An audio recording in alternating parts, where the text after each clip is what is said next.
ഇത്ര ഫുഡിയാന്ന് പറഞ്ഞു. അപ്പൊ അമ്മ ഭയങ്കരമായിട്ട് പാചകം ചെയ്യുന്നു പറഞ്ഞു. അപ്പൊ ശരിക്കും ആ ഒരു ടേസ്റ്റ് ലെനയ്ക്ക് വന്നിട്ടുണ്ടോ? എനിക്ക് കുക്കിങ്ങിൽ വലിയ ഇഷ്ടമല്ല എന്നല്ല, താല്പര്യമുണ്ട്. പക്ഷെ അതിനുള്ളൊരു സാഹചര്യം കിട്ടാറില്ല. ഞാൻ എപ്പോഴും നല്ല കുക്സിന്റെ ഇടയിലാണ് എപ്പോഴും. പിന്നെ ഞാൻ എന്തിനായി ബുദ്ധിമുട്ടും. അതാ നമുക്ക് ഇത്ര നല്ലതായിട്ട് ഒരു ഭക്ഷണം കിട്ടുമ്പോ ഇവിടെയും അതൊരു എക്സാമ്പിൾ അല്ലേ? അത്രേ ഉള്ളൂ. മിട്ടിക്ക് അയ്യോ സത്യാട്ടോ. അതാണ് ആ പറഞ്ഞത് നന്നായിട്ടുണ്ട്. ആ സത്യവാ പറഞ്ഞ നമ്മുടെ യോഗം എന്നൊക്കെ എപ്പോഴും പറയും. എപ്പോഴും നന്നായിട്ട് കുക്ക് ചെയ്യുന്നവർ എൻ്റെ അടുത്തുണ്ടാവും. അയ്യോ ഇത് തന്നെ ഒരു എക്സാമ്പിൾ. അത് പറഞ്ഞിട്ട് കാര്യമില്ല. എന്നാ പിന്നെ കൂടുതലൊരു കാര്യം ഞാൻ പറയാം. ഞാൻ കൂടുതൽ വർത്താനം പറയുന്നില്ല, ഞാൻ ഇതങ്ങ് തരാം, എന്നേച്ച് ബാക്കി നമുക്ക് സംസാരിക്കാം. ഞാനിത് കേൾക്കാൻ കാത്തിരിക്കുന്നു കുറെ നേരമായിട്ട്. പക്ഷേ ഇത്ര ലേഡി ലൈക്ക്, ഇത്രയും വളരെ ഡെലിക്കേറ്റ്, വളരെ വളരെ ലേഡി ലൈക്ക് ആയിട്ടുള്ള ഒരാളെ ഞാനത് പറയാൻ കാരണം എന്താണെന്ന് അറിയോ? എൻ്റെ മനസ്സിൽ എപ്പോഴും, അല്ലെങ്കിൽ ആനി എന്ന് പറഞ്ഞാൽ ഫസ്റ്റ് മനസ്സിൽ വരുന്നത് അമ്മയാണ്. സത്യം ഫസ്റ്റ് ഇൻട്രൊഡക്ഷൻ എന്താ പറയാൻ സത്യമായിട്ടും അന്ന് ആ ഇമേജ് ഉണ്ടല്ലോ, അത് മനസ്സിൽ നിന്ന് പോവില്ല. പക്ഷെ ഇപ്പൊ ഇങ്ങനെ കാണുമ്പോ ആ ക്യാരക്ടർ ആ ക്യാരക്ടർ ഞാൻ അത്രയും ചെയ്തു. ആ ഫുൾ ക്രെഡിറ്റ് മേനൻ അങ്കിളിന് കൊടുക്കണം. Of course. എന്നാലും കുറച്ചു നേരം ആലോചിക്കാനുള്ള സമയമുണ്ട് അല്ലേ? കഴിക്കൂ. അപ്പൊ ഞാൻ വെള്ളം തരാം. നിങ്ങളുടെ എല്ലാവരുടെയും സമ്മതത്തോടു കൂടെ ഞാൻ ഷാജഹാനി ബിരിയാണി എന്റെ കൈ വെച്ച് കഴിക്കുകയാണ്. കൈ വെച്ച് കഴിക്കുന്നതിനായി എനിക്ക് സ്പൂൺ വെച്ചൊന്നും ബിരിയാണി കഴിക്കാൻ പറ്റില്ല, സോറി. ഇത് മട്ടൺ ആണോ? അതെ. ബിരിയാണി ഷാജഹാനിന് വെച്ചു കൊടുത്ത പോലെ ഇത്ര സ്നേഹത്തോടെ വെച്ചിട്ടുണ്ടാവില്ല. Cheers.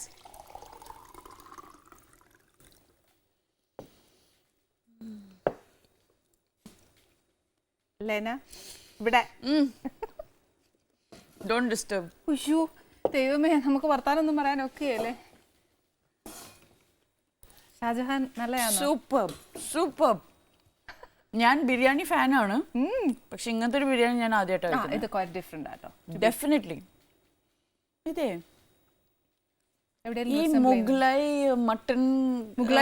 മുഗ്ലായ് ബിരിയാണി ഉണ്ട് അല്ലേ? ആ മട്ടന്റെ ഫ്ലേവർ ഉണ്ട്, പക്ഷെ നാട്ടിലെ എന്തൊക്കെയോ ഫ്ലേവേഴ്സ് ടു മച്ച്. നമ്മുടെ വീട്ടിലെ എല്ലാവർക്കും, അതായത് നമ്മുടെ മലയാളികൾക്ക് എല്ലാവരും വീട്ടിൽ ഈ സാധനം ഉണ്ടാക്കണം അല്ല? അതാണ് ഏറ്റവും സന്തോഷം. ഇത് ഈസിയാന്നാ പറയുന്നത് ഉണ്ടാക്കാൻ? Very easy. എനിക്കും കൂടെ ഒന്ന് പഠിപ്പിച്ചു തരൂ. ഇത് പഠിപ്പിക്കുന്ന സമയത്ത് ഞാൻ ഉണ്ടായിരുന്നില്ല.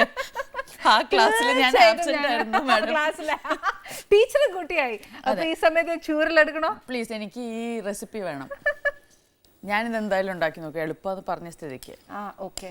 ഞാൻ ഇച്ചിരി നേരം കഴിഞ്ഞിട്ട് വെറുതെ ഇങ്ങനെ ഇരുന്നാ മതിയോ? ഇതൊക്കെ വിളമ്പണ്ടേ? ഞാൻ തരാം. പപ്പടം ബിരിയാണിയുടെ കൂടെ കഴിക്കുന്നത് നമ്മൾ മലയാളികളാണ്. ശരിയാട്ടോ. ബാക്കി ഒരു സ്ഥലത്ത് പോയാലും അവര് പപ്പടം തരില്ല. അതാണ് എന്റെ ഏറ്റവും വലിയ സങ്കടം. മുട്ട ഉണ്ടാവും, പിന്നെ അതൊക്കെ ഉണ്ടാവും. ഞാൻ ഈ തപ്പി നടന്ന് ബിരിയാണി കഴിക്കുന്ന ആളാ. ഹൈദരാബാദ് തൊട്ട് തമിഴ്നാട് ബിരിയാണീസ്, അങ്ങനെ ദിണ്ടുക്കൽ ബിരിയാണി, ഈ ബിരിയാണി ആ ബിരിയാണി എല്ലാം ട്രൈ ചെയ്താലും ഇതുണ്ടാവില്ല, പപ്പടം ഉണ്ടാവില്ല. പക്ഷെ നമുക്ക് പപ്പടം വേണം. നമ്മുടെ കേരളയിൽ മാത്രമേ ഉള്ളൂ ഈ പപ്പടം. ക്ലാസ്സിലൊക്കെ പഠിക്കും, സ്കൂൾ ഡേയ്സ്, കോളേജ് ഡേയ്സ്, അന്ന് ടീച്ചേഴ്സൊക്കെ നമ്മളോട് എപ്പോഴും ചോദിക്കുന്ന ഒരു ചോദ്യമുണ്ട്. എന്നാന്നറിയോ? നിങ്ങൾ വലുതാവുമ്പോൾ എന്താവണം, അതെന്താവണം എന്നൊക്കെ ചോദിക്കും. ചോദിച്ചിട്ടേ ഇല്ല ആരും. ഞാൻ ഭയങ്കര പഠിപ്പിച്ചിട്ടായിരുന്നു. പഠിക്കാൻ നല്ല മിടിക്കുകയാണെന്നുള്ളത് ഞങ്ങൾക്കൊക്കെ അറിയാം. ഭയങ്കര പ്രതീക്ഷയായിരുന്നു. ഞാൻ നാസയിലെ സയന്റിസ്റ്റ് ആവുന്ന വിചാരിച്ചിരുന്നത്. ഞാൻ സ്കൂളിൽ പഠിക്കുമ്പോഴാണ് സിനിമയിൽ വന്നത്, 11th സ്റ്റാൻഡേർഡിൽ പഠിക്കുമ്പോൾ. അപ്പൊ നാസ ഉറപ്പായിരുന്നു. അപ്പൊ അതോടുകൂടെ എല്ലാവർക്കും മനസ്സിലായി ഇനി ഈ കുട്ടിയെ അധികം പഠിപ്പിക്കേണ്ട ആവശ്യമില്ല. അല്ല, ശരിക്കും ഞാൻ ചോദിക്കാം, അങ്ങനെ ചോദിച്ചിട്ടുണ്ട് എപ്പോഴെങ്കിലും ഈ ഫേസ്ഡ് സച്ച് എ ക്വസ്റ്റ്യൻ? പിന്നെ എന്നാ പറഞ്ഞിട്ടുണ്ട്, എനിക്ക് പൈലറ്റ് ആവണമായിരുന്നു. അപ്പൊ ഞാൻ എൻ്റെ അച്ഛൻ്റെ അടുത്ത് പറഞ്ഞപ്പോഴേ, പൈലറ്റ് ആവണമെങ്കിൽ ഭയങ്കര എക്സ്പെൻസീവ് ആണ് കോഴ്സൊക്കെ. അപ്പൊ എൻ്റെ അച്ഛൻ ചെയ്തത്, അന്നത്തെ ന്യൂസ് പേപ്പറിൽ വന്നൊരു ആർട്ടിക്കിൾ കൊണ്ടുവന്ന് എൻ്റെ മുമ്പിൽ ഇട്ട് തന്നു. 11,000 അൺഎംപ്ലോയിഡ് പൈലറ്റ്സ് ഇൻ ഇന്ത്യ. അത്രേ ഉള്ളൂ. അതോടുകൂടി പൈലറ്റ് നേട്ടി.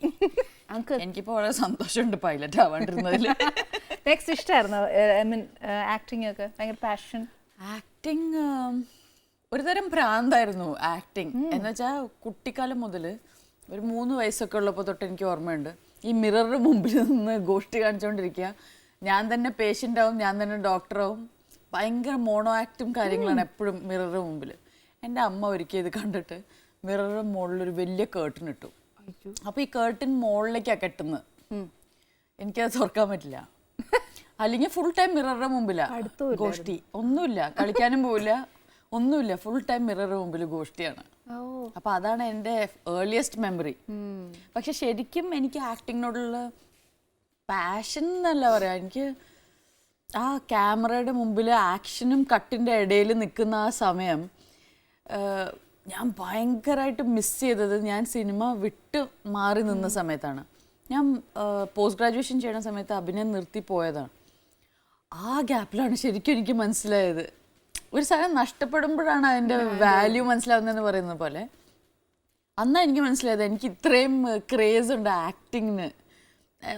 ഒരുപക്ഷെ എനിക്ക് തന്നെ എന്നെ സ്ക്രീനിൽ കാണാനൊന്നും ഇഷ്ടമല്ല, പക്ഷെ എനിക്ക് ആ ക്യാമറയുടെ മുമ്പിൽ നിൽക്കുന്ന ആ കുറച്ച് ടൈം അത് ഭയങ്കര ഇഷ്ടമാണ്. അതാണ് റിയലി പാഷൻ. അപ്പോൾ ശരിക്കും ഒരു ക്യാരക്ടറൊക്കെ പറഞ്ഞല്ലേ അതിന് വേണ്ടി പ്രിപ്പയർ ചെയ്യും? പ്രിപ്പറേഷൻ ഭയങ്കരമാണ്. എന്ന് വെച്ചാൽ പുറത്തു പോയി അതിന് പ്രിപ്പയർ ചെയ്യാന്നുള്ളതില്ല. എൻ്റെ മെൻ്റൽ പ്രിപ്പറേഷൻ ഇങ്ങനെ, എനിക്ക് തോന്നുന്നു ചില ദിവസങ്ങളൊക്കെ ഉറങ്ങാനേ പറ്റില്ല. ഒരു 2-3 ദിവസമൊക്കെ ഈ ക്യാരക്ടർ തന്നെ നമ്മുടെ തലയുടെ ഉള്ളിൽ പോയി ഇങ്ങനെ വർക്കൗട്ടായിട്ട്. ഓക്കെ, ഏതിനാ ഗ്യാപ്പ് വന്നെന്ന് പറഞ്ഞ് ആക്ടിങ് വിട്ടു പോയത്? ഒരു ഗ്യാപ്പ് വന്ന് പഠിക്കാൻ പോയത്? ഞാൻ എൻ്റെ പോസ്റ്റ് ഗ്രാജുവേഷൻ ചെയ്യാൻ പോയി. ഓക്കെ, ഏതിന്? ബോംബെ പോയി. ക്ലിനിക്കൽ സൈക്കോളജിയാണ് സബ്ജക്റ്റ്. ഓക്കെ. അപ്പോൾ അതിന് മുമ്പ് BSc സൈക്കോളജി ചെയ്തിട്ടുണ്ടായിരുന്നു. 2ാം ഭാവമൊക്കെ അഭിനയിച്ചു കഴിഞ്ഞ ആ സമയത്ത്. അപ്പോൾ ഈ സൈക്കോളജി പഠിച്ചുകൊണ്ട് ഈ ക്യാരക്ടറുമായിട്ട് നമുക്ക് സിങ്ക് ആവാൻ ഒത്തിരി എളുപ്പമായിട്ട് തോന്നിയിട്ടുണ്ടോ? ഈസി ആണെന്ന് എനിക്ക് തോന്നിയിട്ടുണ്ട് ആ ക്യാരക്ടർ ഇൻവോൾവ് ചെയ്യാൻ. എന്ന് വെച്ചാൽ ഒരുമാതിരി നമ്മുടെ പേഴ്സണാലിറ്റിയെ മാറ്റി വെക്കാനുള്ള ഒരു ഹെൽപ്പ് ഉണ്ട് അതിൽ. വേറൊരു ക്യാരക്ടർ ആവണേക്കാളും നമ്മുടേതായ കുറേ ക്യാരക്ടറിസ്റ്റിക്സ് ഒക്കെ മാറ്റി വെക്കാൻ പറ്റുന്നുണ്ട്. ഓക്കെ, അത് ഒത്തിരി ഹെൽപ്ഫുള്ളാണ് അല്ലേ? എനിക്കത് ഹെൽപ്ഫുള്ളായിട്ട് തോന്നിയിട്ടുണ്ട്. എനിക്ക് തോന്നുന്നു അത് മാത്രമല്ല, ലൈഫ് എക്സ്പീരിയൻസും ഉണ്ട്. ഇപ്പോൾ ഒരു 2 years ബോംബെയിൽ ഒറ്റയ്ക്ക് നിന്ന് പഠിച്ചപ്പോൾ പിന്നെ അവിടുത്തെ JJ ഹോസ്പിറ്റലിൽ ഞാൻ ഇൻറ്റേൺഷിപ്പ് ചെയ്തിരുന്നു. അപ്പോൾ റിയൽ ലൈഫ് എന്താണെന്ന് എക്സ്പീരിയൻസ് ചെയ്ത് കഴിഞ്ഞപ്പോൾ എൻ്റെ അഭിനയത്തിലുള്ള വ്യത്യാസം എനിക്കറിയാം, ബിഫോർ ആൻഡ് ആഫ്റ്റർ. അപ്പം ഈ ഡിഫറൻഷിയേറ്റ് ചെയ്യും അല്ലേ? നല്ല വ്യത്യാസമുണ്ട്. അതായത് ഞാൻ ഈ 3 കൊല്ലത്തെ ബ്രേക്ക് എടുത്തതിന് മുമ്പുള്ള ഞാനും അതിന് ശേഷമുള്ള എൻ്റെ ആക്ടിങ് തമ്മിൽ ഭയങ്കര വ്യത്യാസമുണ്ട്. അപ്പോൾ നമുക്ക് ഇംപ്രവൈസ് ചെയ്യാൻ തോന്നുന്നു. കുറേ ഇംപ്രവൈസ് ചെയ്യാൻ പറ്റുന്നുണ്ട്. ഓക്കെ, പക്ഷെ ലെന ഫസ്റ്റ് ടൈം ചെയ്തുകൊണ്ടിരുന്നപ്പോഴത്തേക്ക് കംപ്ലീറ്റ്ലി ലെന കരയുന്നതും അല്ലെ, ഫുൾ ലെന കണ്ടു കഴിഞ്ഞാൽ എല്ലാവരും കരയും, ആ ഒരു അവസ്ഥ. എനിക്ക് തോന്നുന്നല്ലേ, അത് ലെനെ മാത്രം സ്പെസിഫൈ ചെയ്യുന്നല്ല, ആ കാലഘട്ടത്തിൽ മിക്ക പേരും അല്ലെ സ്ത്രീകൾ കംപ്ലീറ്റ്ലി കരയണം. ഇപ്പൊ പക്ഷെ ന്യൂജൻ സിനിമയിലൊന്നും സ്ത്രീകളെ അധികം കരയിപ്പിക്കുന്നില്ല. ഇതിലൊക്കെ എനിക്ക് ഭയങ്കര സയൻസ് ഒക്കെ ഉണ്ട് ഇതിന് ഉത്തരങ്ങൾക്ക്, പക്ഷെ അതിനൊന്നും എനിക്ക് പ്രൂഫില്ല. നമുക്കൊന്ന് കേൾക്കാലോ. ഇവര് പറയുന്ന ഒരു 2012 മായൻ കാലണ്ടർ എൻഡ് ചെയ്തു എന്ന് പറയും. അപ്പോൾ 2012 മായൻ കാലണ്ടർ എൻഡ് ചെയ്യുന്നതോടുകൂടെ അവരുടെ ഒരു പ്രോഫസിയാണ് that women will come into power. അപ്പോൾ നമ്മളിപ്പോൾ നോക്കുകയാണെങ്കിൽ ലോകത്തെ പലയിടത്തും സ്ത്രീകൾ പൊസിഷൻസ് ഓഫ് പവറിലാണ്. അതുപോലെ സ്ത്രീകൾക്കുള്ള എന്താ പറയുക, ഫ്രീഡം കൂടും. അതോടുകൂടി തന്നെ അവരുടെ മേലുള്ള ആക്രമണവും കൂടും. Because males don't want to give that freedom, they don't want women to be in power. അപ്പോൾ ഇതൊരു നാച്ചുറൽ ബാലൻസ് ആണ് നേച്ചറിൻ്റെ. അപ്പോൾ മെയിൽസ് ഇത്രയും കാലം ഒരു മെയിൽ ഡോമിനേറ്റഡ് വേൾഡ് ആയിരുന്നെങ്കിൽ ഓട്ടോമാറ്റിക്കലി ഈ പവർ ഷിഫ്റ്റ് വരും എന്നാണ് പറയുന്നത്. അപ്പോൾ അതിൻ്റെ ഒരു ഭാഗമായിട്ട് ഇതൊക്കെ കാണാം എന്നാണ് എൻ്റെ ഒരു കാഴ്ചപ്പാട്. അത് ശരിക്കും എനിക്ക് ലെനയുടെ ഏറ്റവും വലിയൊരു സ്പെഷ്യാലിറ്റി തോന്നി എന്നാന്നറിയാവോ, I use to watch your movies. അപ്പോൾ പക്ഷെ അതിനകത്ത് എനിക്ക് തോന്നിയ വെച്ചാൽ ഇന്ന ക്യാരക്ടർ എന്നൊന്നുമില്ല ലെന. ഇത് ഈവൻ ദോ ഒരു ഫീമെയിൽ ആർട്ടിസ്റ്റ് എന്ന നിലയ്ക്ക് നമുക്ക് കുറേ കാര്യങ്ങൾ നമ്മൾ വേണ്ടാന്ന് വെക്കാറുണ്ട്, സർട്ടൻ ക്യാരക്ടേഴ്സ്. ഇപ്പോൾ ഫോർ എക്സാമ്പിൾ ഞാൻ പറയാം, ഇപ്പം ലെന ദുൽഖറിന് അമ്മയായിട്ട് ചെയ്തു. സോ മെനി ആർട്ടിസ്റ്റ് അതെ എല്ലാവർക്കും അത് കേൾക്കുമ്പോൾ തന്നെ പറയാൻ പറ്റില്ല, പക്ഷേ you don't mind to that, you does everything. എനിക്ക് ഞാൻ നേരത്തെ പറഞ്ഞ സംഭവമാണ്, എനിക്ക് ക്യാമറയുടെ മുമ്പിലുള്ള ആ ടൈമില്ലേ, ഐ ഷുഡ് ഹാവ് എന്നേക്കാളും അത്രയും വ്യത്യസ്തമായിട്ടുള്ളൊരു ക്യാരക്ടറാണെങ്കിൽ എനിക്ക് അത്രയും സന്തോഷം.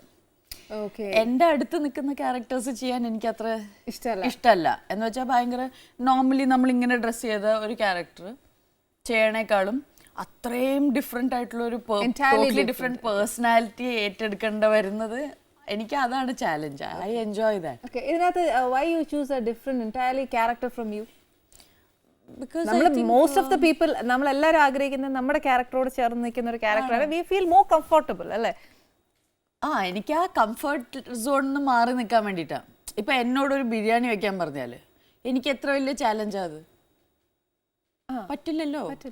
പറ്റില്ല എന്നൊന്നുമല്ല, പറ്റില്ല. ഞാൻ ആ ബിരിയാണി ഉണ്ടാക്കി കഴിഞ്ഞിട്ട് ആരെങ്കിലും കഴിക്കേണ്ടത്. അങ്ങനത്തെ ഒരു ചാലഞ്ചാണത്. ഇറ്റ്സ് ലൈക്ക് ഇപ്പോൾ എന്നോട് ഇപ്പോൾ ഞാൻ ചെയ്ത പടത്തിൽ കവി ഉദ്ദേശിച്ചതെന്ന് പറഞ്ഞ പടമാണ് ഇപ്പോൾ ലാസ്റ്റ് കഴിഞ്ഞത്. അതിൽ ഞാൻ ബുള്ളറ്റ് ഓടിക്കണം. അപ്പം മിക്ക ആൾക്കാരും അയ്യോ വേണ്ട എന്നാണ് വെക്കുക. അപ്പോൾ എനിക്ക് അതാണ് ഇഷ്ടം. Let me try something new. ഈ വെറൈറ്റി ആണ് ഇഷ്ടം. അപ്പൊ എനിക്ക് ഇനി ചെയ്യാനുള്ള ഇഷ്ടമുള്ള ഒരു ക്യാരക്ടർ ഏത്? ഞാൻ കുറേ കാലമായിട്ട് കാത്തിരിക്കുന്ന ക്യാരക്ടർ ഉണ്ട്. അത് എൻ്റെ അടുത്ത് വരുന്നേ ഇല്ല. ഈ പറഞ്ഞ ക്ലിനിക്കൽ സൈക്കോളജി പഠിച്ചിട്ടുള്ളതുകൊണ്ട് ഞാൻ വിചാരിച്ചു ഈ ഭ്രാന്തുള്ളൊരു ക്യാരക്ടർ അഭിനയിച്ചാൽ കുറച്ചും കൂടെ നമുക്ക് ക്ലിനിക്കലായിട്ടുള്ള നമ്മൾ കണ്ട് നമ്മുടെ എക്സ്പീരിയൻസിൽ നിന്ന് വരാവുന്ന ഒരുപാട് കാര്യങ്ങൾ അതിലേക്ക് ഇടാൻ പറ്റും.